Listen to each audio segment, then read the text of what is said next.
Picture this. It is January 1948, and the temperature in Rutland County, Vermont has dropped to 15 degrees below zero. The kind of cold that freezes your breath into crystals before it leaves your lips. The kind of cold that kills. In farmhouses across the county, families huddle around their stoves, burning through firewood at alarming rates, watching their breath fog up inside their own homes. Most are lucky to keep their living rooms at 50 degrees. Children sleep in their coats.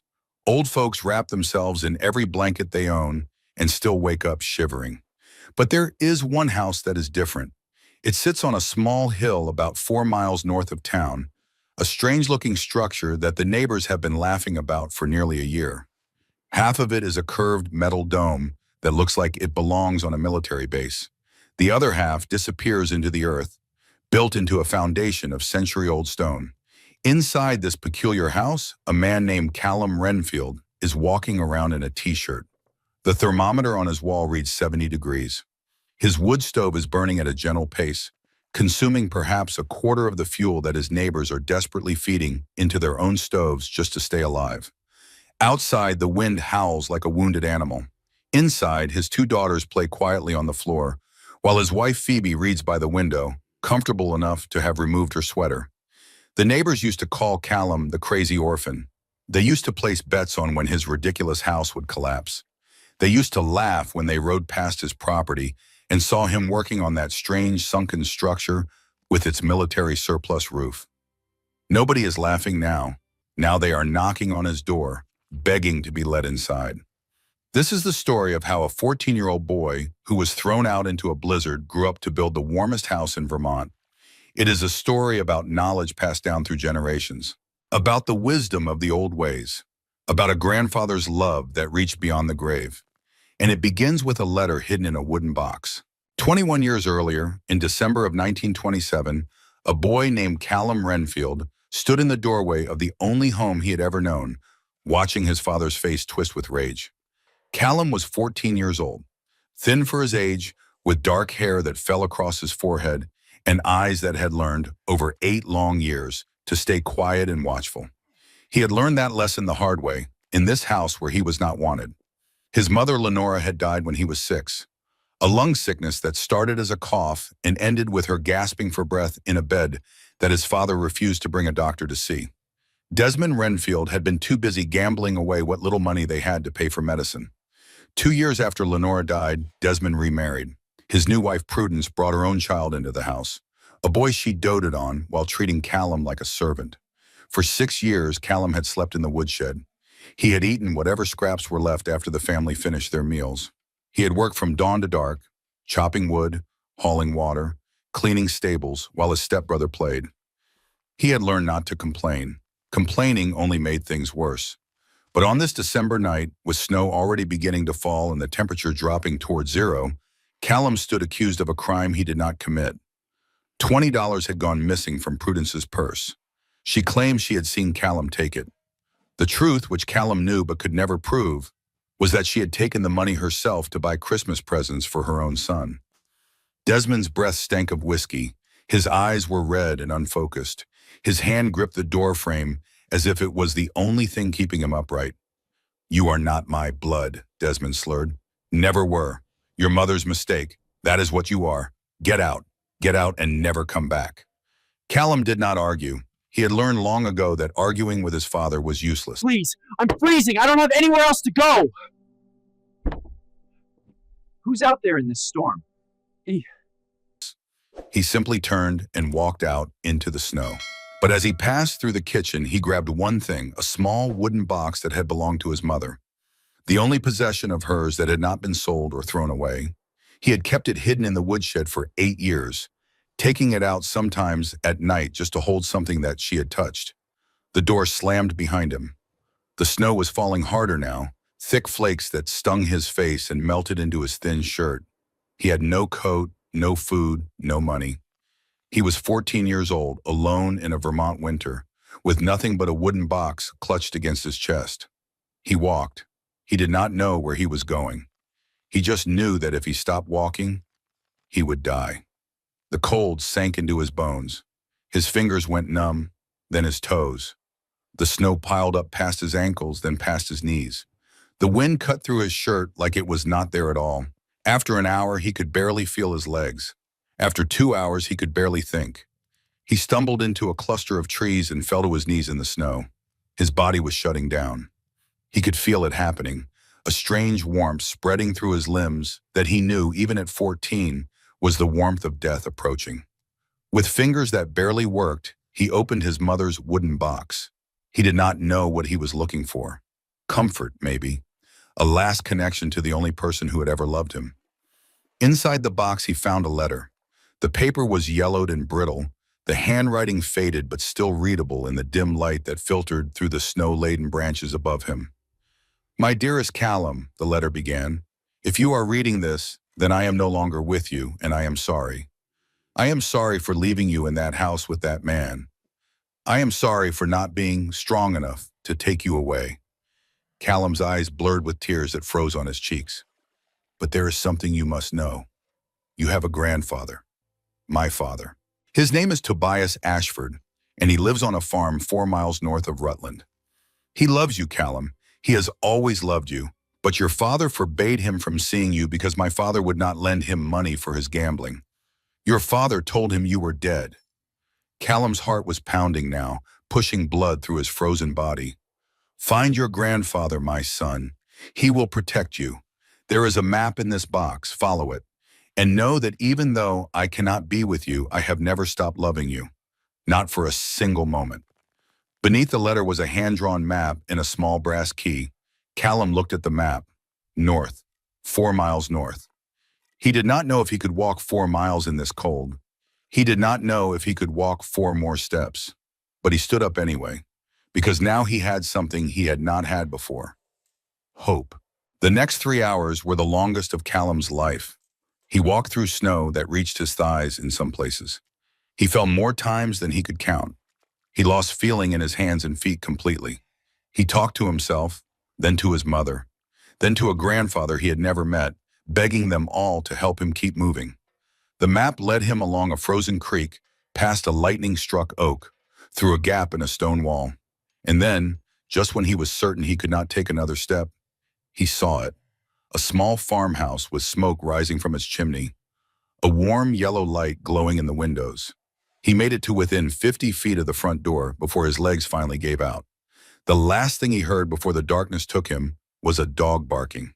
Callum woke up warm. That was the first thing he noticed. Warmth. Real warmth, not the false warmth of a body shutting down, but the genuine heat of a fire and blankets in walls that kept the cold outside where it belonged. He was lying in a bed, a real bed with a feather mattress and quilts piled high. A fire crackled in a stone fireplace across the room, and sitting in a chair beside the bed, watching him with tears streaming down a weathered face, was an old man. The man had white hair and deep-set eyes, the color of storm clouds. His hands were large and rough, the hands of someone who had worked with stone and wood all his life. He looked to be in his mid-70s, but his gaze was sharp and clear. "You look just like her," the old man whispered. "Just like my Lenora." Callum tried to speak, but his throat was too dry. The old man held a cup of warm broth to his lips. "Drink, slowly. You have been asleep for 3 days." 3 days. Callum drank, feeling the warmth spread through his chest. "I am your grandfather," the old man said. "Tobias Ashford. I have been looking for you for 8 years. And then he told Callum the truth. If you are enjoying this ugly story, I want you to take a moment right now and hit that subscribe button. Click the— You're safe here. No one will throw you out again. Why did nobody come for me? I tried. I was lied to. They told me you were gone. Then I'm not alone anymore? Not ever again. notification bell too, so you do not miss what happens next. Because the hardest part of Callum's journey is still ahead, and I promise you it is worth staying for. The truth, as Tobias told it, was worse than anything Callum had imagined. Desmond Renfield had married Lenora for one reason only. He believed her father was wealthy. When he discovered that Tobias was merely a skilled stonemason with a small farm and modest savings, his disappointment curdled into resentment. He began drinking, gambling, taking out his frustrations on his wife, and later on his son. When Lenora fell sick, Tobias begged to be allowed to help. He offered to pay for doctors, for medicine, for anything that might save his daughter's life. Desmond refused. Pride, he called it. A man takes care of his own family. Lenora died in that house, surrounded by people who could have saved her, but chose not to. After her death, Tobias tried to see his grandson. He came to the house once a month, bringing gifts, asking only for a few minutes with the boy. Each time, Desmond turned him away. Each time, the excuses grew more elaborate, until finally Desmond told him that Callum had died of the same sickness that took his mother. Tobias had spent 3 years grieving for a grandson who was alive and suffering just a few miles away. When he finally learned the truth from a neighbor who mentioned seeing the Renfield boy working in the fields, Tobias tried again. But by then, Desmond had moved the family to the other side of Rutland. He kept moving, staying one step ahead of the old man's attempts to find them. "I hired investigators," Tobias said, his voice heavy with regret. "I wrote letters to every town in Vermont. I never stopped looking. But your father was clever at hiding." Callum listened to all of this in silence. The anger he felt was so vast that he could not find words for it. "Why?" he finally asked. "Why did he hate you so much?" Tobias sighed. "Because I refused to give him money for his gambling. $300 he asked for. I told him I would not finance his destruction. He never forgave me." Callum thought about the wooden box, the letter, the map that had saved his life. "My mother knew," he said quietly. "She knew I might need to find you someday." Tobias nodded, fresh tears sliding down his wrinkled cheeks. "Your mother was the wisest person I ever knew. She must have written that letter when she realized she was dying. She was thinking of you, even then, especially then." For a long moment, neither of them spoke. Then Tobias reached out and took Callum's hand in his own. "You are safe now," he said. "You are home." The next 19 years were the happiest of Callum's life. Tobias officially adopted him within the month, making him a legal member of the Ashford family. The farm became Callum's home, and Tobias became the father he had never truly had. But more than that, Tobias became his teacher. The Ashford family had been stonemasons for 4 generations, going back to Cornwall in England. They had built churches and bridges and manor houses, but their greatest expertise was in something far more practical: keeping people warm. "Stone is a miracle," Tobias explained one day as they stood in the basement of the farmhouse. "The walls down here were made of granite, 2 feet thick, carefully fitted together without mortar in the old Cornish way. It absorbs heat slowly, holds it for hours, and releases it slowly. This is called thermal mass." He placed his palm against the stone wall. "Feel this." Callum touched the wall. It was cool but not cold, even though outside the January wind was howling and the temperature had dropped to 10 below zero. The basement stayed at a comfortable 60 degrees.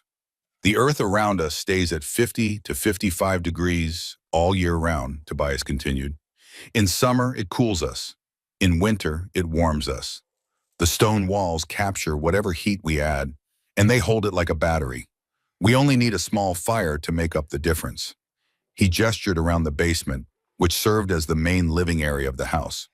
"Above us, the wooden floors and walls of the house provide extra insulation. But down here, surrounded by stone and earth, we are protected from the worst that winter can do." Callum spent hours studying the construction of the basement, the way the stones fit together, the angles of the walls, the placement of the small iron stove that heated the entire space with minimal fuel. Tobias showed him the family's journal, a leather-bound book that had been passed down for 4 generations. Inside were detailed drawings and notes about Cornish building techniques, measurements and ratios, and hard-won wisdom about how to keep the cold at bay. "Our ancestors survived winters that would kill most modern men," Tobias said, "not because they were tougher, but because they were smarter. They understood the earth. They worked with it instead of against it." Over the years, Callum absorbed everything Tobias could teach him. He learned carpentry and masonry. He learned to read the weather and the land. He learned patience and precision and the quiet satisfaction of building something that would last. He also learned what it meant to be loved. Tobias never raised his voice, never raised his hand. When Callum made mistakes, Tobias showed him how to fix them. When Callum succeeded, Tobias praised him without reservation. For the first time in his life, Callum understood what a family was supposed to be. When Callum was 22, he met Phoebe. She was the daughter of a school teacher in Rutland, a young woman with copper-colored hair and a laugh that could warm any room. She was not beautiful in the conventional sense, but there was something about her steadiness, her kindness, her refusal to suffer fools that drew Callum to her immediately. They married in 1938 when Callum was 25. They moved into a small cottage on Tobias's land, and for the next several years life was good. Clara was born in 1940, Rosie in 1942. Also in 1942, Copper passed away. Copper had been Tobias's dog, a brown-coated hound with soulful eyes who had found Callum that frozen night and barked until Tobias came outside to investigate. The dog had lived an extraordinary 20 years, spending his final decade as Callum's constant companion. They buried him under the oak tree near the edge of the property, and Callum carved a simple stone marker. Copper, first friend, best friend, 1922 to 1942. The war years passed. Callum was too old to be drafted, and the farm was considered essential for the war effort, so he stayed home, raising crops and livestock and watching his daughters grow. Tobias grew older. His hands, once so steady and strong, began to Stone holds heat. It doesn't rush. It remembers. So the wall is like a battery? Exactly. Slow to warm, slow to lose. tremble. His steps grew slower. His eyes, sharp as ever, developed a cloudiness that no doctor could explain. In the spring of 1946, Tobias called Callum to his bedside. "I am dying," the old man said simply. "Do not argue with me. I know my own body." Callum tried to speak, but Tobias raised a trembling hand. "I have had 95 good years, more than most men can hope for. And the last 19 of them, with you and Phoebe and the girls, have been the best of all. I am not afraid. I am grateful." Tears streamed down Callum's face. This man had saved his life, had taught him everything he knew, had loved him when no one else would. "There is something I need to tell you," Tobias continued, "something I have been waiting to share until I knew you were ready." He gestured toward the desk in the corner of the room. "In the drawer, you will find my will. The farm and the land are yours, but there is another piece of property, 5 acres north of here, with something special on it." Callum knew the property. He had walked past it many times. An overgrown field with the remains of a stone foundation visible among the weeds. "That foundation was built by my grandfather in 1848, Tobias said. "The finest work the Ashford family ever produced. The house above it burned in 1892, but the basement remained. I have been saving it, waiting for the right person to build something worthy on top of it." He reached out and gripped Callum's hand with surprising strength. "Build the house I never could," Tobias whispered. "Use everything I taught you. Show them that the old ways still have value. Promise me." Callum promised. 3 days later, Tobias Ashford died peacefully in his sleep. The reading of the will took place in the office of Frederick Ashworth, a lawyer in Rutland who was a distant relation of the Ashford family. Callum sat quietly as the lawyer read through the standard provisions. The farm, the livestock, the modest savings account. All of it went to Callum, as expected, but then the lawyer reached the final section, and his voice took on a somber tone. "To my grandson Callum, I also leave the 5-acre property known as the Ashford North Parcel, including the stone foundation constructed thereon. I leave him the family journal, containing 4 generations of building knowledge, and I leave him this final message." The lawyer cleared his throat and read, "Callum, the foundation on that land is the finest work our family ever produced. The stone walls are 2 feet thick, 8 feet deep, and as solid as the day they were built nearly 100 years ago. I dreamed my whole life of building a house above it, a house that would prove the value of the old Cornish methods. But life had other plans for me. Now I give that dream to you. Build something extraordinary. Something that will keep your family warm for generations. And when the skeptics laugh at you, and they will laugh, remember what I always told you. The stone knows, the earth knows, and in the end, they will know too." Callum was wiping his eyes when the door to the lawyer's office burst open. A large man in an expensive coat strode in, his face red with anger. Behind him came a younger man carrying a leather briefcase. "This will is invalid," the large man announced. "I have documentation proving that I am the rightful owner of that property." Callum recognized him immediately. Howard Pemberton, the wealthiest man in Rutland County, owner of the largest building supply company in the region, a man known for his ruthlessness in business and his contempt for anyone he considered beneath him. "Mr. Pemberton," the lawyer said coldly, "this is a private meeting." "Not anymore, it isn't." Pemberton slapped a sheaf of papers onto the desk. "In 1925, some man, Desmond Renfield signed over the rights to that property as collateral for a $400 loan. He never repaid the loan. The property is mine." Callum felt the blood drain from his face. His father. Even from beyond the grave, Desmond was still trying to take everything from him. The lawyer examined the documents carefully. For several long minutes, the only sound in the room was the rustling of paper. Finally, Ashworth looked up with a thin smile. "Mr. Pemberton, these documents are worthless." Pemberton's face went purple. "What are you talking about? Those are legally binding." "Desmond Renfield had no authority to pledge this property as collateral," the lawyer explained. "The Ashford North parcel was never part of any marital assets. It belonged solely to Tobias Ashford, inherited from his father, and was specifically excluded from any claims by the Ashford daughters' husbands. Desmond could not legally encumber property he had no right to."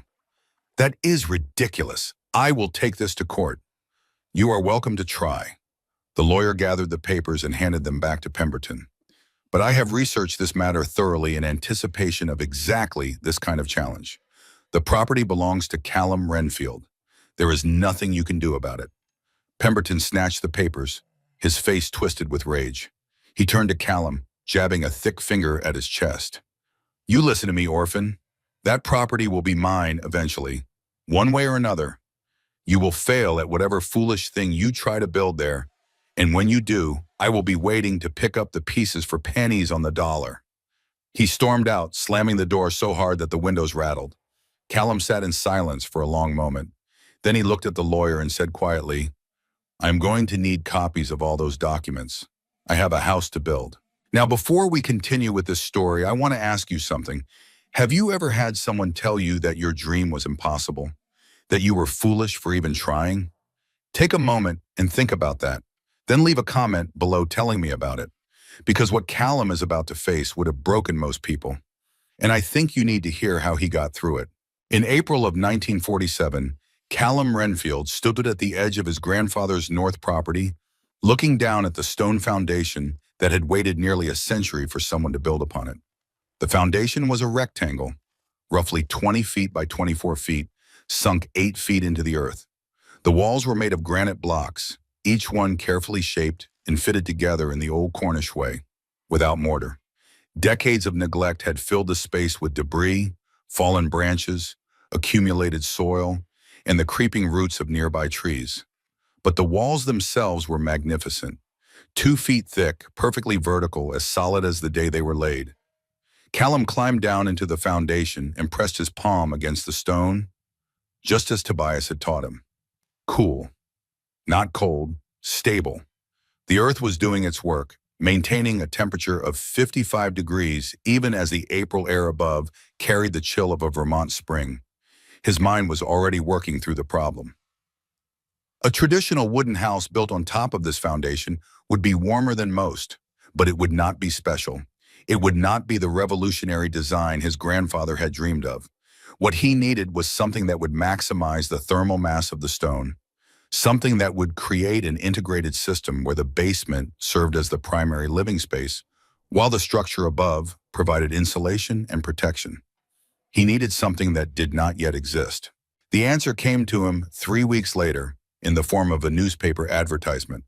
Surplus Quonset huts for sale, $300, government auction. Callum knew about Quonset huts. The military had used thousands of them during the war, curved metal structures that could be assembled quickly to provide shelter for troops and supplies. Now that the war was over, the government was selling them off by the hundreds. Most people looked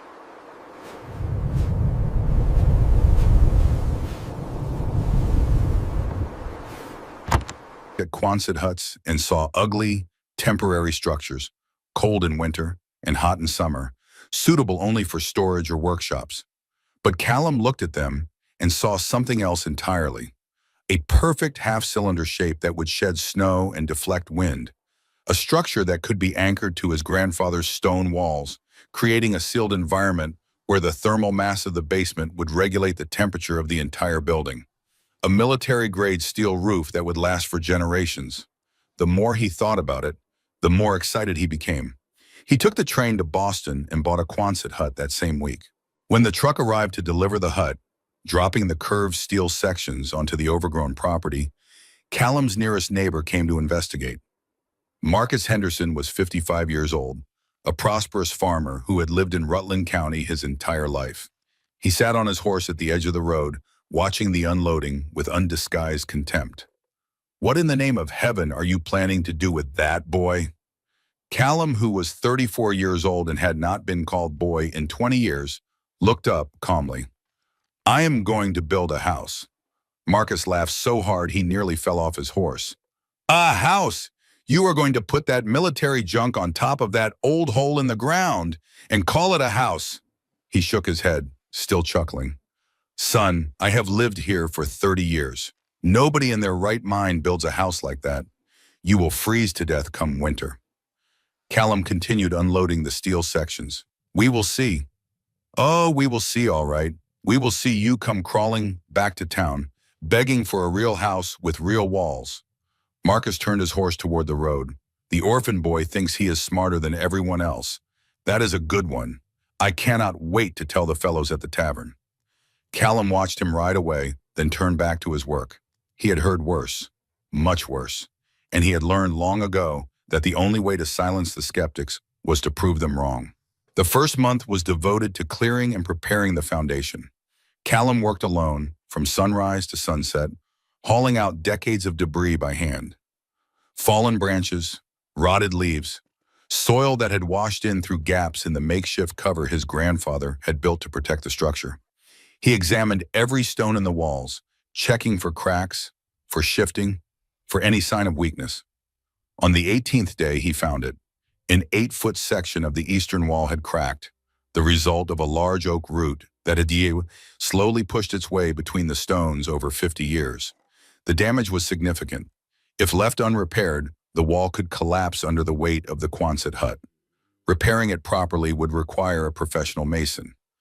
Cost at least $150, money Callum did not have. Word of the problem spread quickly in the way that word spreads in small towns. Howard Pemberton arrived the next day, driving his expensive automobile right up to the edge of the property. He stood there in his tailored coat, surveying the half-cleared foundation with a satisfied smile. "I heard you ran into some trouble," Pemberton said. "Shame about that wall. Real shame." Callum kept working, not looking up. "I am still willing to buy this property," Pemberton continued. $200. That is more than fair for land with a crumbling foundation. Now Callum did look up. "Not for sale." "Think about it, boy. You do not have the money to fix that wall. You do not have the knowledge. This whole project of yours is doomed to fail, and you know it." Pemberton's smile widened. "Take the money. Buy yourself something sensible. Stop embarrassing yourself." Callum set down his shovel and walked over to where Pemberton stood. "My grandfather spent his whole life dreaming of building something on this foundation," Callum said quietly. "He believed in the old ways, the old knowledge. He believed that if you understand stone and earth, you can build something that will stand forever." He looked Pemberton directly in the eyes. "I promised him I would finish what he started. I do not break my promises, especially not to the man who saved my life." Pemberton's smile faded. "You are a fool, and fools always fail." "Maybe," Callum said, "but I would rather fail trying than succeed at giving up." He went back to work. After a moment, he heard Pemberton's automobile driving away. That night, Callum sat in the half-cleared foundation with his grandfather's journal, reading by lantern light. The answer had to be here. 4 generations of Ashford knowledge, carefully recorded. Surely someone in his family had faced a similar problem. On page 47, he found it. "Cornish wall repair technique," the entry read. "For cracks in fitted stone walls, mortar is not required. Mix 3 parts lime, 2 parts river sand, 1 part local clay. Pack mixture into cracks Then reset displaced stones using the puzzle method. Each stone must fit perfectly with its neighbors. Allow 3 weeks for mixture to cure before applying load. Below the text was a detailed diagram showing exactly how the stones should be fitted together, interlocking like pieces of a puzzle, gaining strength from their own weight and the pressure of the earth around them. Callum read the entry 3 times, memorizing every detail. His grandfather had lime in the farm's storage shed, left over from previous projects. The river was half a mile away. The clay bank behind the property had been used by generations of Ashfords.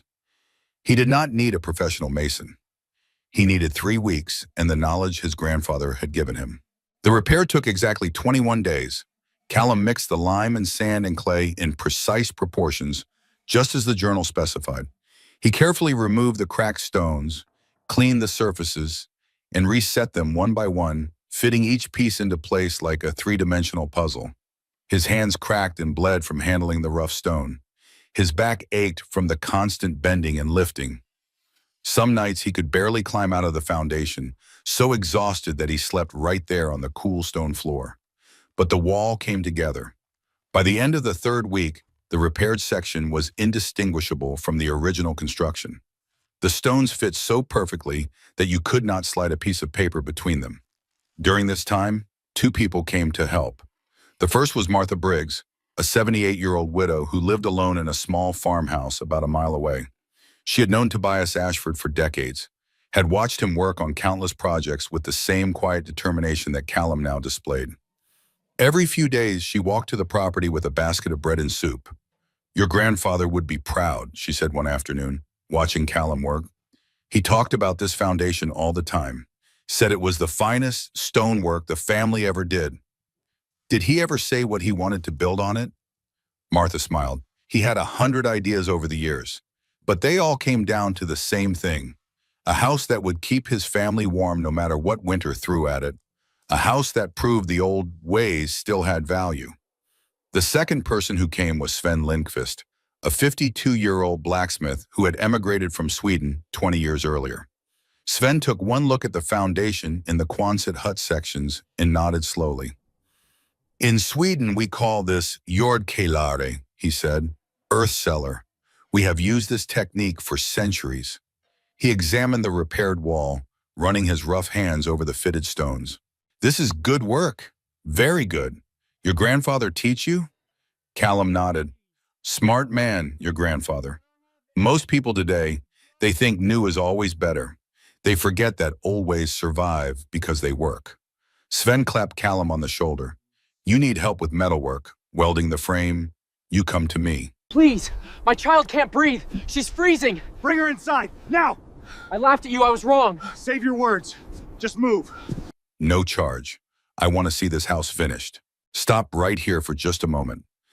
I want you to think about what Callum was doing. A man with no formal training, armed only with a journal full of old techniques and the memory of his grandfather's teachings, was attempting something that everyone said was impossible.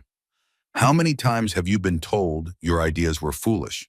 How many times have you wanted to try something different but were afraid of what people would say? Callum's story is proof that sometimes the crazy ideas are the ones worth pursuing. Now let us see what happened when he started putting that Quonset hut together. June brought warmer weather and the real challenge, assembling the Quonset hut on top of the stone foundation. The structure came in sections, curved steel ribs that bolted together to form the distinctive half-cylinder shape. The military instructions were written for teams of trained engineers, not a single man working alone. Callum studied the instructions for 3 days, then threw them away and developed his own system. He built a wooden framework, a series of supports that would hold each steel rib in place while he worked on the next one. He rigged a pulley system using ropes and weights, allowing him to lift the 80-pound sections without help. Sven came by twice a week to help with the welding, connecting the steel ribs to custom brackets that Callum had designed to anchor the structure to the stone walls below. The brackets gripped the stone without drilling into it, preserving the integrity of the century-old construction. Throughout this process, the skeptics came to watch. Marcus Henderson rode by almost daily, always with a new prediction of disaster. "That metal will buckle under the snow load, mark my words.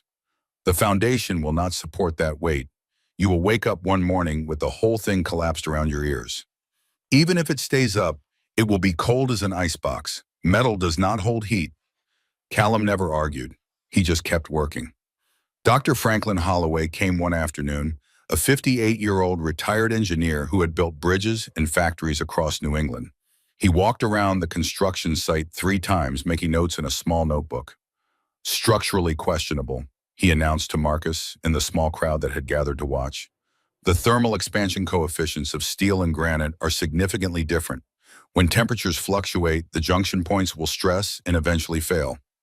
Marcus nodded sagely as if he understood what thermal expansion coefficients were. The boy is in over his head, Dr. Holloway concluded. This structure will not survive its first winter. Father Bernard O'Brien, the 66-year-old priest from the church in town, came by to express his concerns in more spiritual terms. "Pride goeth before a fall, my son," he said, watching Callum wrestle a steel rib into place. "There is wisdom in tradition, in doing things the way they have always been done. This," he gestured at the strange half-built structure, "this is hubris." Callum paused in his work. "Father, my grandfather's family has been building with stone for 4 generations. They learned techniques that go back centuries. Is that not tradition?" The priest frowned. "That is different." "How?" Father O'Brien did not have an answer. Billy Tanner was the most vocal of the skeptics. At 25, he was the son of one of the wealthier families in the county, a young man who had never worked a day in his life and felt entitled to opinions on everything. $5 says the house falls down before Christmas," Billy announced loudly at the general store. "Anyone want to take that bet?" Several people did. Within a week, there was a running tally at the tavern, with odds on exactly when and how Callum's project would fail. Phoebe came to see the construction for the first time in late July.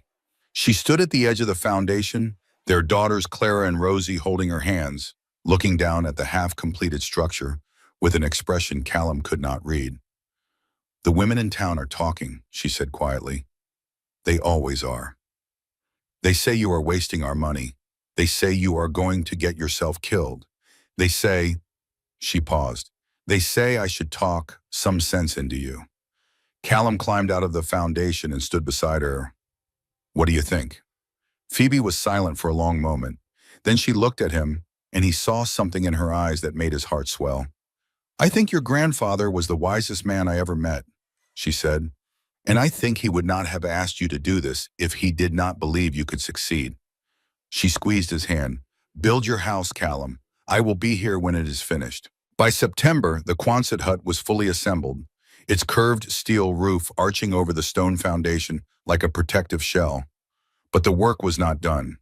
The steel walls of the Quonset hut, left uninsulated, would turn the house into a freezer in winter and an oven in summer.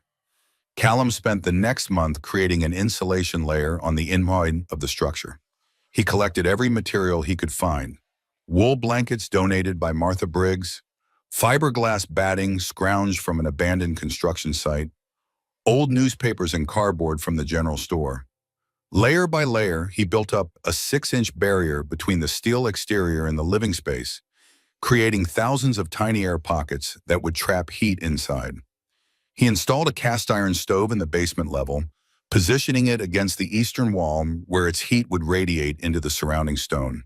He built a wooden staircase connecting the basement to the upper level inside the Quonset hut.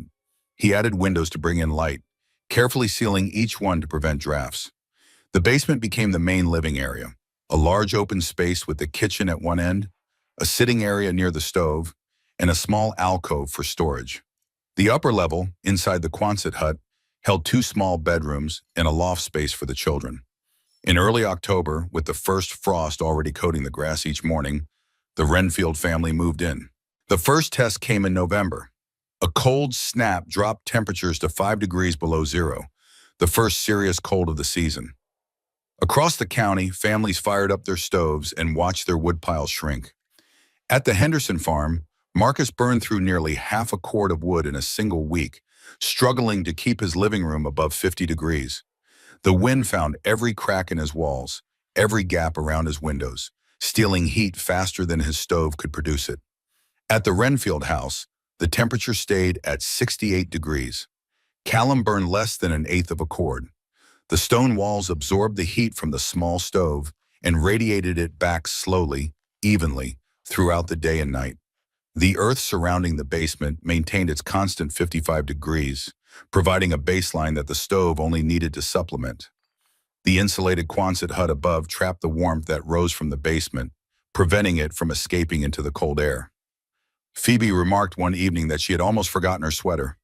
Clara and Rosie played on the floor in their light dresses, comfortable enough that they had pushed their blankets aside. Callum stood by the window, watching the frost form on the glass, and smiled. Word began to spread, but the skeptics remained unconvinced. "One cold snap does not mean anything," Marcus Henderson declared at the tavern. "Wait until January. Wait until we get a real winter storm. That tin can of his will fold like a house of cards." Dr. Holloway agreed. "The thermal stresses have not had time to accumulate. Give it a few months of freeze-thaw cycles. The structure will fail."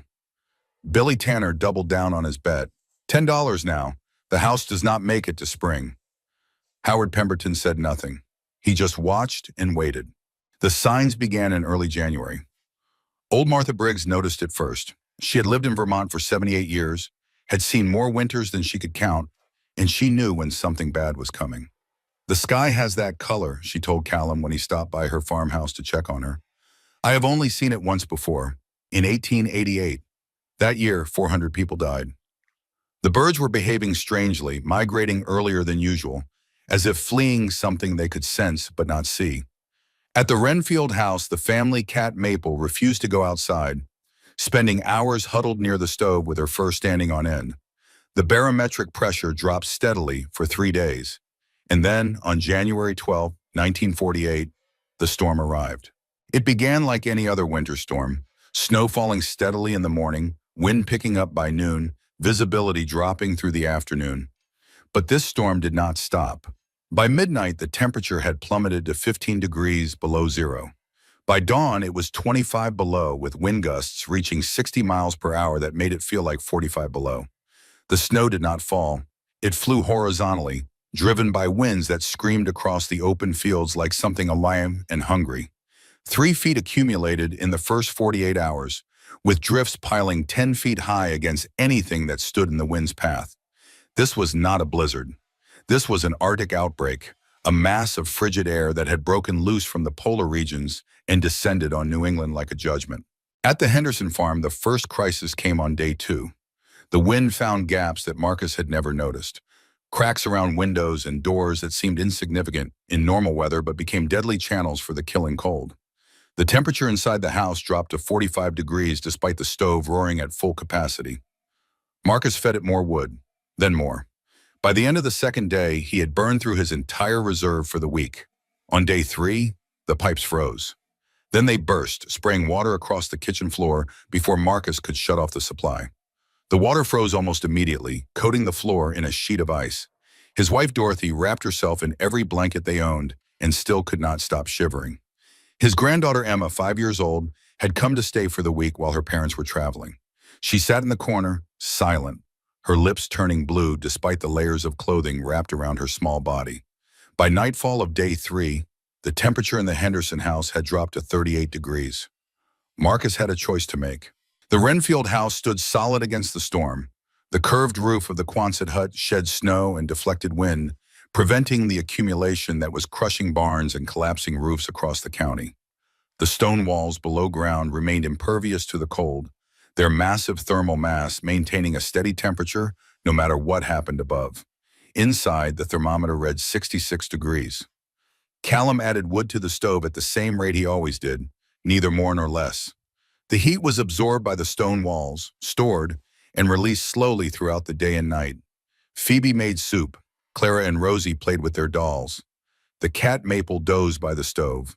Outside, the world was dying. Inside, life continued as normal. The knock came at 11 o'clock on the night of day 3. Callum opened the door to find Marcus Henderson standing in the howling wind, his face white with frost, his eyes wild with desperation. In his arms, he carried Emma. The little girl was limp, her skin pale, her breath coming in shallow gasps. Behind Marcus stood his wife Dorothy, shaking so violently she could barely stand. Please, Marcus said. The word came out as barely a whisper, torn away by the wind. Please, she is dying. Callum did not hesitate. He stepped aside and gestured them in. Quickly, close the door behind you. I want you to pause here and really think about this moment. Marcus Henderson had laughed at Callum, had called him a fool, had bet money on his failure, and now here he was, standing at Callum's door, begging for help to save his granddaughter's life. What would you have done? I think we all know the answer. But I want you to sit with that question for just a moment, because what Callum did next tells you everything you need to know about what kind of man he was. The next few hours brought more visitors. Dr. Franklin Holloway and his family, their fine brick house proving useless against temperatures it was never designed to withstand. Billy Tanner, carried by his father, 3 fingers on his right hand blackened by frostbite from a foolish attempt to reach the barn. Father Bernard O'Brien, shepherding 2 elderly parishioners who had been trapped in the church when the storm intensified. A widow named Prudence Whitmore with her 2 young grandchildren. 3 more families from neighboring farms. By morning of day 4, 17 people were sheltered in Callum Renfield's strange sunken house. The basement that had been designed for a family of 4 somehow accommodated all of them. People sat on the floor, on chairs, on blankets spread across the cool stone. Children huddled together for warmth and comfort. Adults spoke in low voices, still processing the shock of what was happening outside. The temperature inside held steady at 64 degrees. Warmer than most of their homes had been even before the storm.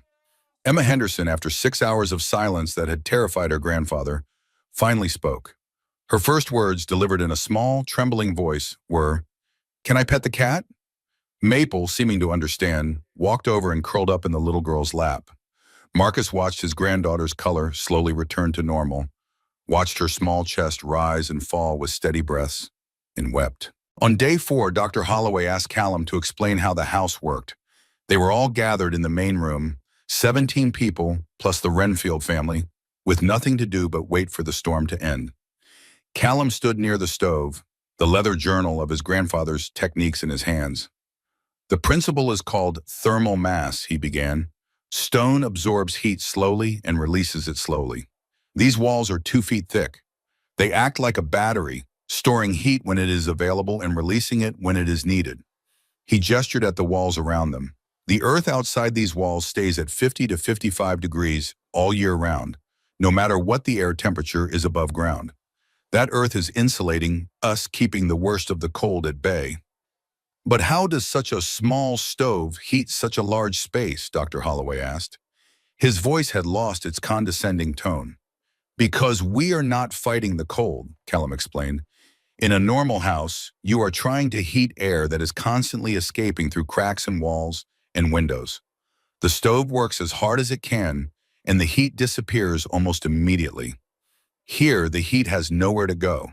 The stone captures it and holds it. The insulation above prevents it from rising and escaping. We only need to add a little heat to maintain comfort." He opened his grandfather's journal and showed them the diagrams, the calculations, the generations of accumulated wisdom. "My family has known these techniques for over 100 years. My grandfather spent his whole life studying how to keep people warm. This house is his legacy. I just built it." Dr. Holloway studied the journal for a long moment. "I was wrong," he said finally, "about the structure, about the science, about you." He looked up at Callum. "This is brilliant work. I spent my career building things that followed the latest trends and the newest techniques. I never considered that the oldie ways might have value." He handed the journal back with something like reverence. "Your grandfather was a remarkable man." "Yes," Callum said quietly. "He was." Father O'Brien led them in prayer that evening, but when he finished, he added something that surprised everyone. "I came to this house warning of hubris," the priest said. "I told Callum that pride goeth before a fall. I was wrong." He looked around at the gathered faces, the families who had found shelter from the storm. "This is not pride, this is wisdom. Wisdom passed down from generation to generation, from a grandfather who loved his grandson enough to share everything he knew." He turned to Callum. "I called you foolish. Instead, you have shown me what faith really looks like. Not faith in yourself, but faith in the ones who came before you. Faith that their knowledge had value. Faith that their dreams were worth completing." Callum did not know what to say. He simply nodded. On the morning of January 17th, 5 days after the storm began, the wind finally stopped. Callum opened the door to a world transformed. The snow was 4 feet deep in most places, with drifts reaching 12 feet against buildings and fences. The sky was a brilliant, heartless blue, and the temperature had risen to a merely bitter 10 degrees below zero. The 17 refugees filed out one by one, blinking in the bright light, staring at the devastation around them. Marcus Henderson stood in the snow, looking back at the strange half-buried house that had saved his granddaughter's life. "I called you a fool," he said to Callum. "I laughed at you. I bet money that this house would fail." His voice cracked. "And you opened your door to me anyway. You saved Emma. You saved all of us." He dropped to his knees in the snow. "I was wrong, Callum. I was wrong about everything. I am so sorry." Callum helped him up. "You do not need to apologize. You just need to learn." In the days that followed, the full scope of the disaster became clear. 8 people had died across Rutland County, most of them elderly or very young. Hundreds of livestock had frozen in their barns. Dozens of homes had been damaged or destroyed. Their roofs collapsed under the weight of snow, their walls cracked by the relentless cold. The damage was estimated at $2 million, an almost incomprehensible sum in 1948. But in the strange little house on the north property, built by a man everyone called crazy, the only damage was a broken window shutter. The Renfield house had not just survived, it had thrived. Let me tell you what happened next, because this is where the story really gets beautiful. When spring came, the people who had been saved by Callum's house did not forget. They came back, not to thank him, though they did that too. They came back to learn. Marcus Henderson was the first. He arrived at the Renfield property in March, hat in hand, asking Callum to teach him how to build a thermal mass foundation for his new house. His old one had been damaged beyond repair. Callum agreed without hesitation. For 3 months, the two men worked side by side, excavating, laying stone, fitting each piece together in the old Cornish way. Marcus, who had spent 55 years believing he knew everything about Vermont winters, discovered that he knew almost nothing. "The stone holds heat," he said one day, wonder in his voice, as if he was discovering the secret of the universe. "It actually holds the heat." Callum smiled. "That is what my grandfather always said. The stone knows. We just have to listen." Sven Lindqvist built a workshop using the same principles, a half-buried structure with stone walls that stayed warm all winter, without any stove at all, heated entirely by the earth. 5 other families began construction on thermal mass houses that summer. Callum helped each of them, charging nothing, sharing his grandfather's journal freely with anyone who wanted to learn. Howard Pemberton's building supply store had its roof collapse during the storm. When he needed someone to help repair it, there was only one person in the county with the skills and the willingness to do the job. Callum named his price, $3 a day, and Pemberton would sell building materials at cost to anyone who wanted to build a thermal mass house. Pemberton agreed. He had no choice. By 1950, there were 23 thermal mass houses in Rutland County. By 1960, there were over 50. The technique spread beyond the county, beyond Vermont, as people heard the story of the strange house that had saved 17 lives during the Great Blizzard of 1948. Callum never sought fame or recognition. He just kept building, kept teaching, kept sharing the wisdom his grandfather had passed down to him. Phoebe stood beside him through all of it, their partnership growing stronger with each passing year. Their daughters grew up in the house Callum built, married, had children of their own. In 1965, Callum added a stone marker to the property, right next to the one he had carved for copper so many years before. Tobias Ashford, it read, 1851 to 1946. He taught me everything. This house is his dream, finally realized. Callum Renfield died in 1985 at the age of 72. He passed away in his sleep in the bedroom he had built inside the Quonset hut, in the house that had stood strong for nearly 40 years. Phoebe followed him 3 months later, unable or unwilling to live without the man she had loved for half a century. They were buried side by side on the property, near the markers for Copper and Tobias, beneath the oak tree that had witnessed so much of their lives. Today, the Renfield house still stands. It has been modified over the years, updated with modern conveniences, but the core structure remains exactly as Callum built it in 1947. The stone foundation laid by his great-great-grandfather in 1848. The Quonset hut roof that everyone said would collapse. The thermal mass system that kept 17 people alive during the worst storm in Vermont history. The current owner is Margaret Renfield, Callum's granddaughter. She is 62 years old now, a retired school teacher who returned to her family's property after decades in the city. I use 70% less propane than my neighbors, she tells visitors who come to see the famous house. Last winter, when we had that 4-day power outage, my house never dropped below 58 degrees. No heat at all, just the stone and the earth doing what they have always done. She points to a photograph on the wall, a black and white image of a young man standing in front of a half-finished structure, a dog at his feet, determination in his eyes. My grandfather built this house when everyone said it was impossible. He used knowledge that had been passed down for 4 generations, techniques that most people had forgotten or never knew existed. He proved that the old ways still had value. Beneath the photograph is a wooden plaque carved with words from Tobias Ashford's journal. A legacy is not money or land. A legacy is knowledge passed from one generation to the next, and the courage to use it when the whole world says you are wrong. In 2018, researchers from the University of Vermont conducted a detailed study of the Renfield house as part of a project on passive thermal design. Their conclusion, published in an academic journal that Callum would probably never have read, stated, "The Renfield residence achieves thermal performance comparable to modern passive house standards using techniques developed over a century ago.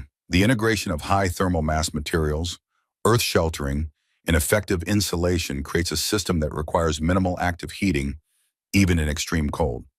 This structure, designed and built by a self-taught craftsman working from traditional knowledge, anticipated developments in sustainable architecture by decades." The lead researcher, interviewed for a local newspaper article, put it more simply. A man with no formal training, working with materials that cost almost nothing, built a house that outperforms most modern construction. He did it by listening to his grandfather. That is humbling. That is inspiring. That is exactly the kind of innovation we need more of. If you have made it this far, I want to thank you for listening to this story. But before you go, I want to leave you with one more thought. Callum Renfield was not a genius.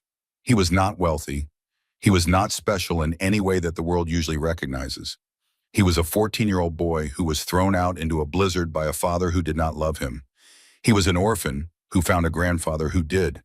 He was a man who listened when an old stonemason talked about the properties of granite and the temperature of the earth. He was someone who was told over and over that his ideas were foolish, that he would fail, that he should give up and do things the way everyone else did. He did not listen. He built his house anyway. He proved them wrong. And in doing so, he saved lives, changed minds, and created a legacy that has lasted for nearly 80 years. So the next time someone tells you that your idea is crazy, that your dream is impossible, that you should just give up and accept the way things are, I want you to remember Callum Renfield. Remember the boy who walked 4 miles through a blizzard because a letter told him there was someone who loved him. Remember the man who built a house that everyone laughed at until they needed it to survive. Remember that knowledge passed down through generations has value, that the old ways are not always wrong, that sometimes the people who seem the most foolish are actually the ones who see the truth most clearly. And remember that the warmest house is not always the one with the biggest stove. Sometimes it is the one built with the most love. If this story moved you, please take a moment to subscribe to this channel. Hit the notification bell so you do not miss our next video, and leave a comment below telling me what you thought, what lessons you took away, what memories this story brought back for you. Because stories like this one, stories about ordinary people doing extraordinary things, stories about love that reaches across generations, these are the stories that matter. These are the stories that keep us warm. Thank you for watching, and I will see you next time. This story carries one clear message. Real strength is not loud, and real wisdom is not always new. A boy abandoned in the cold survives because of love that was hidden in a simple letter, and he grows into someone who turns pain into purpose. While others chase comfort by burning more fuel, he learns to work with the earth, stone, and patience. The warmest home is not built by money or pride, but by knowledge passed down, hands willing to learn, and a heart willing to forgive. When the storm comes, the strange house becomes a refuge, proving that compassion matters more than revenge. If people doubt your dream, keep building quietly. Let results speak. Let love last.